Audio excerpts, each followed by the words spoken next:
नमस्कार। जो खबर इस वक्त हम आपको बताने जा रहे हैं वो फेक मेडिसिन से संबंधित है, नकली दवाइयां। जी हाँ, इसी संबंधित आपको बता दें कि ऐसे में बहुत सी दवाइयां जो है वो बनाई जाती है और मार्केट में बेची भी जाती है, लेकिन कहीं ना कहीं सरकार की लापरवाही और मेडिसिन की प्रोडक्शन करने वाली कंपनीज की इररिस्पॉन्सिबिलिटी के चलते इन दवाइयों की बुरी क्वालिटी होने की वजह से ये जान बचाने वाली दवाइयां जो है वो जानलेवा भी बन सकती है। जी हाँ, ऐसा ही एक मामला 3 साल पहले 2019 का भी है, जब फेक कफ सिरप पीने से 12 बच्चों की मौत हुई थी। जी हाँ, बहुत ही चर्चित मामला है। ऐसे में जो बड़ी अपडेट इस केस से संबंधित इस वक्त सामने निकल कर आई वो ये कि मामले में पीड़ित परिवारों को अब मिला मुआवजा। जम्मू कश्मीर सरकार ने कॉम्पनसेशन प्रोवाइड किया।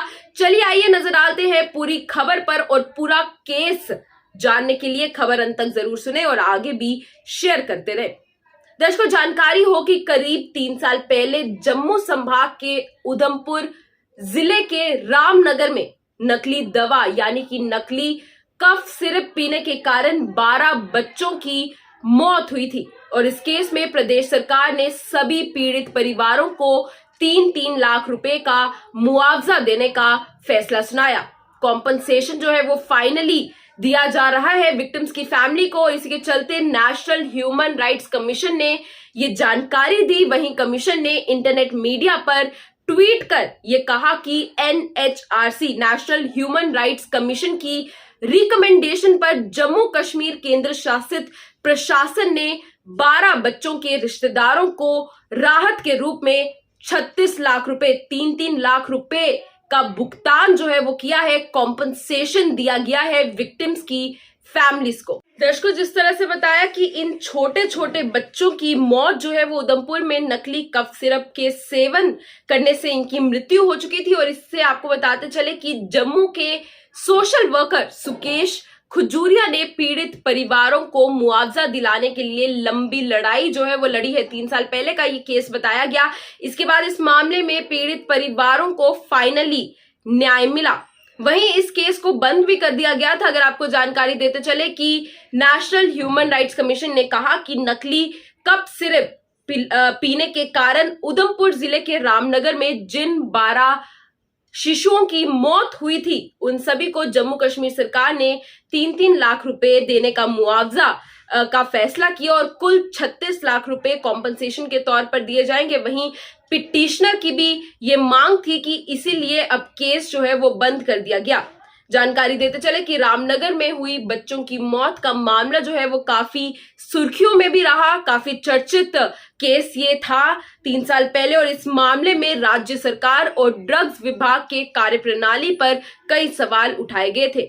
नकली सिरप के सेवन के कारण बच्चों की मौत होने के बावजूद ड्रग्स कंट्रोल विभाग और सरकार ने कोई भी जिम्मेदारी नहीं ली थी और जब सोशल वर्कर सुकेश खजूरिया की याचिका पर नेशनल ह्यूमन राइट्स कमीशन ने सभी विक्टिम्स को 3-3 लाख रुपए मुआवजा देने के निर्देश दिए तो राज्य सरकार इसके लिए राजी बिल्कुल भी नहीं हुई।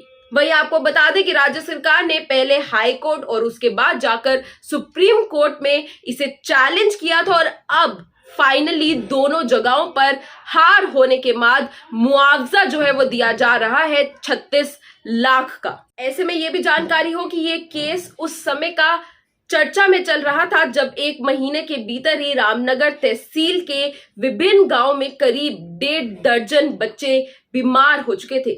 इनमें से कुछ को PGI चंडीगढ़ में भी भर्ती करवाया गया था, जिनमें से 12 की मौत हो चुकी थी और जो बच्चे ठीक हुए थे वे भी पूरी तरह से स्वस्थ नहीं हुए। इस मामले में हिमाचल प्रदेश के सिरमौर के एक कंपनी पर घटिया दवाई बनाने की पुष्टि हुई थी। ऐसे में ये खबर हम आपको इसलिए बता रहे हैं ताकि आप भी कहीं ना कहीं अवेयर हो चुके कि जिस तरह से इस समय फेक दवाइयां जो है, घटिया क्वालिटी की दवाइयां इस समय मार्केट में बेची जा रही हैं, तो प्रॉपर डॉक्टर्स के साथ कंसल्ट कर कर ही उन्हें कंज्यूम करें, क्योंकि 3 साल पहले एक ये केस सामने निकल गया था जिसके चलते नकली कफ सिरप पीने से 12 बच्चों की मौत हुई थी। कहीं ना कहीं दवाइयों की प्रोडक्शन करने वाली कंपनी की भी लापरवाही देखी गई और सरकार जिस तरह से डिनाई कर रही थी सारे चार्जेस को, उसमें भी सरकार की इररिस्पॉन्सिबिलिटी देखी गई। फिलहाल जस्टिस जो है वो विक्टिम्स की फैमिली को मिल चुका है। Compensation finally Jammu Kashmir administration जो है वो प्रोवाइड कर रही है नेशनल ह्यूमन राइट्स कमीशन की